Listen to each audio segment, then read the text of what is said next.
HealthLink on New Day Northwest is sponsored by Premera Blue Cross.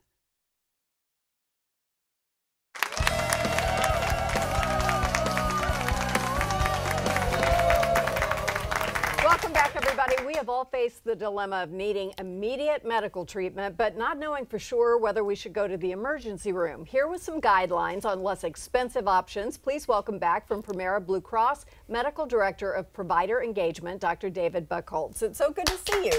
Nice to see you again. So this is really a question, and especially when you have kids, because they get an injury or they're running a fever. How do you know when you go to the ER? What's it for? Yeah, you know, it's especially with kids, it's really hard because you can't often know what they're feeling and experiencing. But it's really, emergency rooms are for life and limb threatening problems. It's not for routine stuff. It's things that you think about that they come on quickly. They're often life threatening.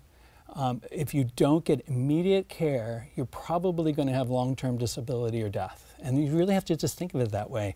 If you're going to the emergency room, it's likely, for the right reasons, it's likely you're actually going to be hospitalized. You're going to be in the hospital. Anything short of that probably has a better alternative. Interesting. Okay, so there's urgent care, there's walk-in care, and not everybody knows where the closest one is. We probably should. Right. What's the difference between those two? Yeah, you know, I'm glad you brought that up. I think every family really needs to do that research. It's just like because we live in the Northwest, we have to be ready for an earthquake. You really, for all sort of types of medical problems, you really should have a place you want to go. There is a difference between urgent care and walk-in clinics. Walk-in clinics are really very much just like your doctor's office. But instead of having to make an appointment, you often can just walk in, just like the name implies. Right. An urgent care is also like a walk-in clinic, but it's much more equipped.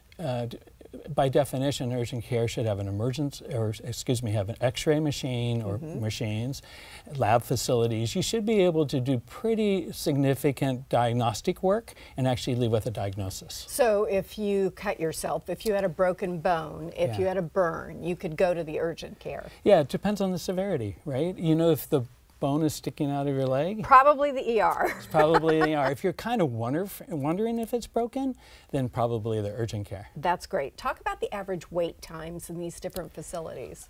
So it can be incredibly variable depending on the facility, but urgent care is going to be always faster. Walk-in clinics are going to be always faster. Because they don't take care of emergencies, they pretty much see people as they arrive. They don't triage based on severity. So you usually can get in and out of urgent care in 30 minutes. Oh, great. Yeah, it's pretty quick. In an emergency room, you're triaged. Essentially, what it means is you go, you get checked in. That you often have like a 24, 25, 30-minute wait. Once you get checked in, you sort of get into a queue, and depending on how sick you are, you could wait a long time, but if you have a life-threatening emergency, you won't wait at all. So it really just depends on where you're going. So the average length of time spent in an emergency room for a non-life-threatening emergency is usually about 3 hours. Interesting. Okay, what about the comparison of cost?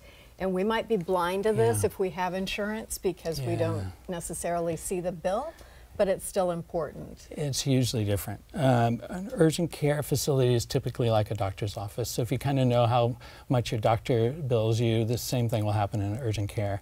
On average, somewhere between $100 and $200 depending on why you're there.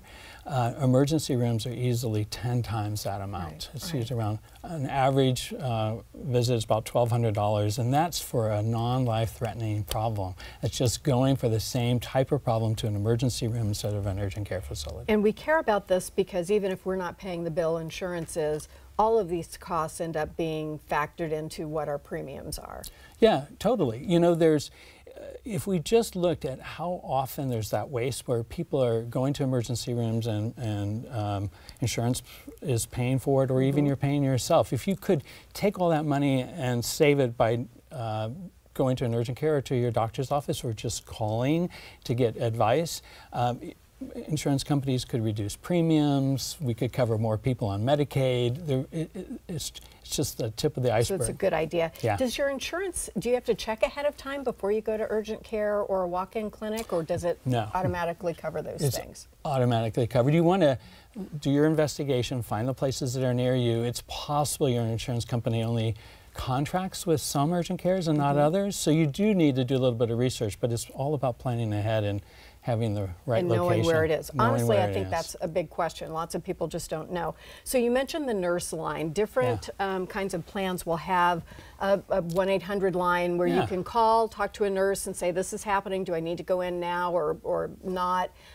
Take advantage of those, you say. Yeah, absolutely. If you think you have time to call, that usually means you don't need to go to the emergency room or call 911. But if you feel like you have the time to call, it's perfect. Most nurse lines, the phone number's on the back of your insurance card. Just call them. They'll help you.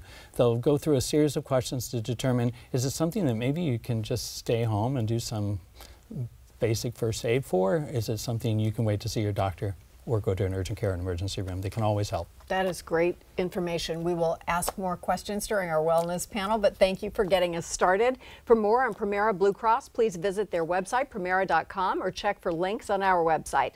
Dr. Buchholz will be back for our wellness panel in this show, and then at noon, he's going to stay for a special Facebook Live on New Day's Facebook page. That's immediately following today's New Day. In just a moment, we're going to be back with information about what makes middle school kids tick. An expert takes us inside the adolescent brain after this quick break.